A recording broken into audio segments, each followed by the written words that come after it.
Friends, this is Poonam. Welcome to my YouTube channel BEd classes by Poonam Sharma. इस session के अंदर आज हम करेंगे BEd second year assessment for learning paper 2 unit 2 का important topic revise Bloom taxonomy 2001। इससे पहले मैं आपको ब्लूम टेक्सोनॉमी 1956 ऑलरेडी मैं करा चुकी हूँ। जिन बच्चों ने ये वीडियो नहीं देखे, सबसे पहले आप ये वीडियो देखेंगे, उसके बाद आप रिवाइज ब्लूम टेक्सोनॉमी को करेंगे तो आपको चीज़ें अच्छे से क्लियर हो जाएंगी। ओके, सेशन को स्टार्ट करने से पहले जो बच्चे मेरे चैनल पर नए आए तो जल्दी से चैनल को सब्सक्राइब कर दें ताकि आपके बीएड एग्जाम से इंपॉर्टेंट अपडेट क्लासेस का नोटिफिकेशन टाइम पर मिल जाए। सेशन पसंद आता है, सेशन को ज़रूर लाइक करें और अपने फ्रेंड्स बीएड ग्रुप में ज़रूर शेयर करें और टेलीग्राम चैनल जरूर ज्वाइन कर लेना, पूनम शर्मा ऑफिशियल। वहीं पर ही आपको सारे अपडेट्स प्रोवाइड कराए जाते हैं। हमारे चैनल पे बीएड सेकेंड ईयर की सीक्वेंस वाइज क्लासेस प्रोवाइड कराई जा रही हैं, जिसकी मैंने प्लेलिस्ट भी बना रखी है। आप वहाँ पे भी चेकआउट कर सकते हैं सारी क्लासेस। उसका लिंक मैं आपको डिस्क्रिप्शन बॉक्स में और टेलीग्राम चैनल में प्रोवाइड करा दूँगी। ओके, ठीक है, जिसमें हम सबसे पहले इंपॉर्टेंट क्वेश्चंस कर रहे हैं। ये क्वेश्चंस वो क्वेश्चन है जो आपके एग्जाम में हर बार रिपीट होते हैं। उसके बाद हम उनके टॉपिक को डिस्कस करें। टॉपिक डिस्कस करने के बाद आपको उनके आंसर्स प्रोवाइड कराए जाए कि आपको बीएड में आंसर कैसे लिखने हैं। ये आंसर्स उन्हीं बच्चों को अवेलेबल होंगे जिन्होंने चैनल को सब्सक्राइब कर रखा है। तो चैनल जरूर सब्सक्राइब कर लेना ताकि आपको सारी इन्फॉर्मेशन मिल जाए और टेलीग्राम चैनल जरूर ज्वाइन कर लेना, पूनम शर्मा ऑफिशियल। ओके, आज का हम सेशन स्टार्ट करते हैं ब्लूम टेक्सोनॉमी। ठीक है, ब्लूम टेक्सोनॉमी बेंजामिन ब्लूम द्वारा अपने साथियों द्वारा 1956 में दी गई थी। इन्होंने शैक्षिक उद्देश्यों को 3 भागों में वर्गीकृत किया है। पहला भाग आपका ज्ञानात्मक पक्ष है, ठीक है, कॉग्निटिव डोमेन। सेकंड आपका भावनात्मक पक्ष है और थर्ड आपका क्रियात्मक साइकोमोटर पक्ष है। ओके, ज्ञानात्मक पक्ष के अंदर आपकी माइंड से रिलेटेड क्रियाएं जुड़ी होती हैं। ठीक है, जब भी हम कोई भी कार्य करते हैं, अगर बुद्धि होगी तभी तो हम कार्य कोई कर पाएंगे। ठीक है, तो हमारे माइंड से रिलेटेड जिसमें हम थिंकिंग करते हैं, रीजनिंग करते हैं, ठीक है, मेंटल एबिलिटी जो हमारी होती है वो आपके कॉग्निटिव डोमेन के अंदर आती है। ठीक है, सेकंड आपका आता है अफेक्टिव डोमेन। ठीक है, जब अभी हम कोई भी कार्य कर रहे हैं, जब हमारे पास बुद्धि होगी तभी तो हम वो कार्य करेंगे। सेकंड, जब अफेक्टिव डोमेन, ठीक है, जब हम कोई कार्य करें उसके पीछे कोई भाव होगा तभी तो हम उस कार्य को करेंगे। ठीक है, तो भाव से अभिप्राय, ठीक है, जब हम किसी चीज़ के पीछे प्रति हमारा कोई जुड़ाव होगा। ठीक है, जैसे कि आपका बीएड का एग्ज़ाम है, ठीक है, तो आप बीएड का एग्ज़ाम क्यों देना चाहते हो? आपको गवर्नमेंट टीचर बनना है, ठीक है, ताकि आप फाइनेंशियली सिक्योर हो जाओ। आपको टीचर बनना है, ठीक है, गवर्नमेंट जॉब करनी है, तो आपका एक भाव जुड़ा हुआ है, इसलिए आप मेरी डेली क्लासेस देखते हो, ठीक है, कमेंट्स भी करते हो। ठीक है, आपका क्या है, एक भाव जुड़ा है। थर्ड है क्रियात्मक पक्ष, ठीक है, साइकोमोटर, ठीक है, साइकोमोटर डोमेन। इसके अंदर आपके पास बुद्धि भी है, ठीक है, आपका भाव भी जुड़ा है और थर्ड आपका, ठीक है, साइकोमोटर, मतलब आप अगर किसी कार्य को करोगे नहीं तो क्या वो कार्य होगा? क्या आप अधिगम कर पाओगे? जैसे आपके बीएड के एग्ज़ाम है, ठीक है, आपको एग्ज़ाम देने एग्ज़ाम सेंटर पे जाना पड़ेगा। ठीक है, आप शरीर की गतिविधि करोगे, ठीक है, आप ऐसा तो कर नहीं सकते हो कि सर जी हमारा एग्ज़ाम ना हमारे घर पे पहुंचा देना। ठीक है, तो क्या है, ऐसा पॉसिबल नहीं है कि अधिगम के लिए इन तीनों पक्षों का होना बहुत ज़रूरी होता है। इसलिए ब्लूम ने शैक्षिक उद्देश्यों को 3 भागों में वर्गीकृत किया था। अब हम देख लेते हैं हमें अपने आंसर को कैसे लिखना है। ब्लूम ने सहयोगियों के साथ मिलकर 1956 में विद्यार्थियों, अधिगमकर्ता, लर्नर के व्यवहार के संज्ञात्मक पक्ष, कॉग्निटिव डोमेन से संबंधित शैक्षिक उद्देश्य को टेक्सोनॉमी प्रस्तुत की थी। इस वर्गीकरण ने ब्लूम ने संज्ञात्मक व्यवहार प्रक्रिया को निम्न से, ठीक है, नीचे से ऊपर की तरफ ले जाया गया था। उसको 6 भागों में बांटने का प्रयास करके उसको वर्गीकृत किया। इस क्षेत्र में कार्य कर रहे विद्वानों ने 1956 में प्रस्तुत टेक्सोनॉमी को परिवर्तन करने की ज़रूरत महसूस की। जो आपकी 1956 में ब्लूम टेक्सोनॉमी आई थी उसमें परिवर्तन करने की ज़रूरत महसूस की और अब उसको 2001 में रिवाइज किया गया। ठीक है, आपकी 2001 में रिवाइज ब्लूम टेक्सोनॉमी आई। LW एंडरसन और DR कथवाल ने ब्लूम की 1956 की टैक्सोनॉमी को परिवर्तन करने के लिए विशेषज्ञों की एक टीम बनाई।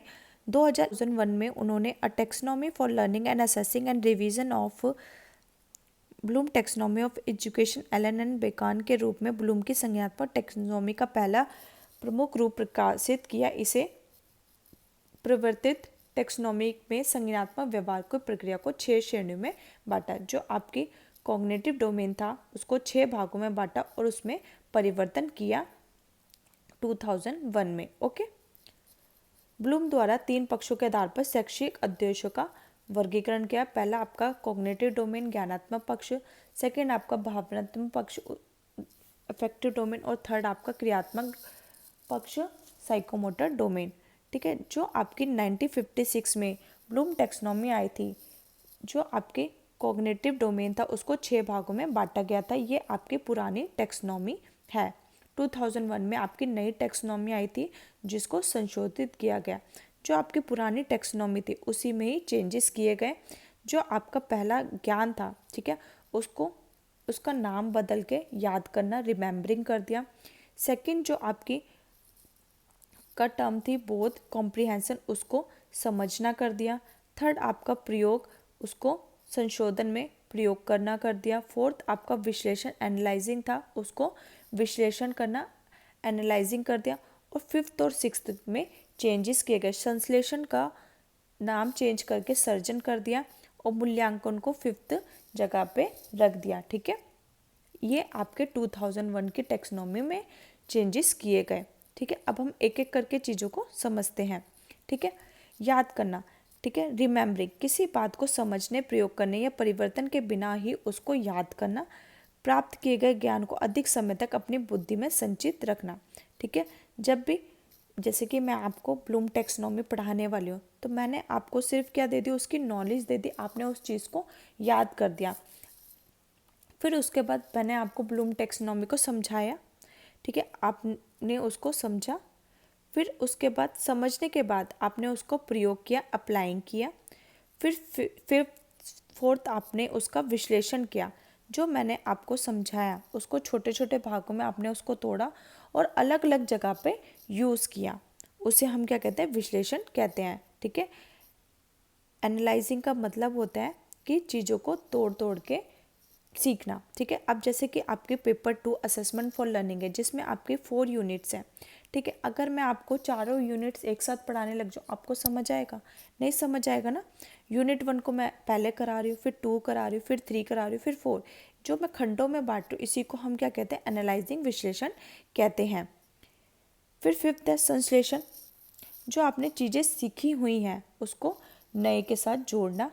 फिर उसके बाद जो आपने ज्ञान प्राप्त किया है उसका मूल्यांकन करना। जो आपके एग्ज़ाम होते हैं उसमें हम क्या करते हैं, मूल्यांकन करते हैं। ठीक है, संश्लेषण का 2001 संशोधित टैक्सोनॉमी में सर्जन कर दिया। जो भी आपने कुछ पढ़ा है, सीखा है, उसके बेसिस पे नई चीज़ें आप कैसे बना सकते हैं उसी को हम क्रिएटिविटी कहते हैं। ठीक है, और जो आपका 1956 पुराने टैक्सोनॉमी मूल्यांकन था उसको 5वें स्थान में कर दिया नई टैक्सोनॉमी के अंदर। ओके, अब हम नई टैक्सोनॉमी के देख लेते हैं। ठीक है, पहला आपका अतः पक्ष याद करना, रिमेम्बरिंग, किसी बात को समझने, प्रयोग करने या परिवर्तन करने में बिना याद करना। प्राप्त किए गए ज्ञान को अधिक समय तक अपनी बुद्धि में संचित करना। ओके, जो भी मैंने आपको ज्ञान दिया उसको आपने सिर्फ याद कर लिया। ठीक है, मैं आपको ब्लूम टैक्सोनॉमी पढ़ाने वाली हूँ, आपने उसको याद कर लिया। ठीक है, बिना सोचे समझे कि वो क्या है क्या नहीं है। ठीक है, फिर सेकंड अंडरस्टैंडिंग, जो मैंने आपको ब्लूम टैक्सोनॉमी के बारे में नॉलेज दी है उसने आपको, मैंने उसको आपको समझाया। अंडरस्टैंडिंग की दूसरे स्तर पर न केवल जानकारी को याद करना रखना शामिल है बल्कि इसके अर्थ को समझना भी शामिल है। इस स्तर में विद्यार्थी ज्ञान को प्राप्त करने के बाद उसका अर्थ भी समझना जरूरी है। अब जो आपने ज्ञान को मैंने समझाया, अब आपने उसको प्रयोग किया, अप्लाई किया, यूज़ किया। इस स्तर में प्राप्त ज्ञान को अपने जीवन में प्रयोग करना। फोर्थ, विश्लेषण करना, एनालाइजिंग, जो आपने ज्ञान को लागू करने के पश्चात उसका विश्लेषण के अर्थात उसको तोड़ना, उसको छोटे छोटे खंडों में विभाजित करना। विश्लेषण की यह प्रक्रिया को याद, समझ, प्रयोग के बिना के बाद ही संभव होती है। अब मैंने आपको नॉलेज दी, ठीक है, आपने उसको याद कर लिया। फिर उसके बाद मैंने आपको उसको समझाया, समझाने के बाद आपने उसको अपने अप्लाई किया। उसके बाद आपने उसको विश्लेषण, ठीक है, एनालाइजिंग किया, ठीक है, छोटे छोटे खंडों में विभाजित करके उसको अलग अलग यूज़ किया। फिर उसके बाद आपने उसका मूल्यांकन किया, ठीक है, जो आपने चीज़ें सीखी हैं आपने उसका मूल्यांकन किया, क्या आपको वो चीज़ें आ रही हैं या नहीं आ रही है, ठीक है। जैसे आपके एग्ज़ाम होते हैं, ठीक है, आप उसको में आप एग्ज़ाम में अटेम्प्ट कर पा रहे हो या नहीं कर पा रहे हो, तो उसका मूल्यांकन करना। मूल्यांकन नई टैक्सोनॉमी के आधार पर 5वें स्तर पर आता है। इसमें विचारों और उनकी वैधता के बारे में निर्णय लेने में सक्षम होने के साथ साथ उन तक पहुंचने के लिए इनका पालन किया जाता है। 6th आपका आता है सर्जन करना, क्रिएटिंग। यह टैक्सोनॉमी को ज्ञानात्मक और 6वां स्तर है, जिसका अर्थ है नए ज्ञान का निर्माण करना। किसी एक समस्या को हल करने के लिए अनेक तरीकों का अपनाना, एक ही तरीके का नहीं, अलग अलग तरीकों को अपनाना, क्रिएटिविटी को दिखाना, ठीक है। इसमें जो हमने पढ़ा है, जो भी हमने सीखा है, ठीक है, उसके बेसिस पे नई चीज़ें हम कैसे बना सकते हैं, उसका सर्जन करना। आई होप आपको रिवाइज ब्लूम टैक्सोनॉमी अच्छे से क्लियर हो गया होगा। जो आपके 1956 में ब्लूम टैक्सोनॉमी आई थी, उसी में जो आपके कॉग्निटिव डोमेन था उसी में संशोधन किया गया। वो भी आपके जो ऊपर के 2 स्तर थे उन्हीं ही में संशोधन हुआ, बाकी एज इट इज है, सिर्फ नाम चेंजेस कर दिए गए हैं। आई होप अच्छे से क्लियर हो गया होगा, ठीक है। हमारे चैनल पे बीएड सेकेंड ईयर के सीक्वेंस वाइज क्लासेस प्रोवाइड कराई जा रही हैं, जिसकी प्लेलिस्ट पे बना रखे हैं, जिसमें हम पेपर 1 पेपर 2 ऑलरेडी कंप्लीट कर चुके हैं। अब हम पेपर 3 को कंप्लीट करेंगे। ओके, तो जिन बच्चों ने ये प्लेलिस्ट नहीं देखी है उसका लिंक मैं आपको डिस्क्रिप्शन बॉक्स में और टेलीग्राम चैनल पे प्रोवाइड करा दूंगी, जिसमें हम सबसे पहले इंपॉर्टेंट क्वेश्चंस कर रहे हैं, उसके बाद हम उसके टॉपिक डिस्कस करें, टॉपिक डिस्कस के बाद उनके आंसर्स प्रोवाइड कराए जा रहे हैं। ये आंसर्स उन्हीं बच्चों को अवेलेबल होंगे जिन्होंने चैनल को सब्सक्राइब कर, तो चैनल जरूर सब्सक्राइब कर लेना। सेशन पसंद आता है, सेशन को जरूर लाइक किया करो और अपने फ्रेंड्स बीएड ग्रुप में ज़रूर शेयर करो, ठीक है। और कमेंट करके ज़रूर बताया करो मैम आपको आपका सेशन कैसा लगा, ठीक है।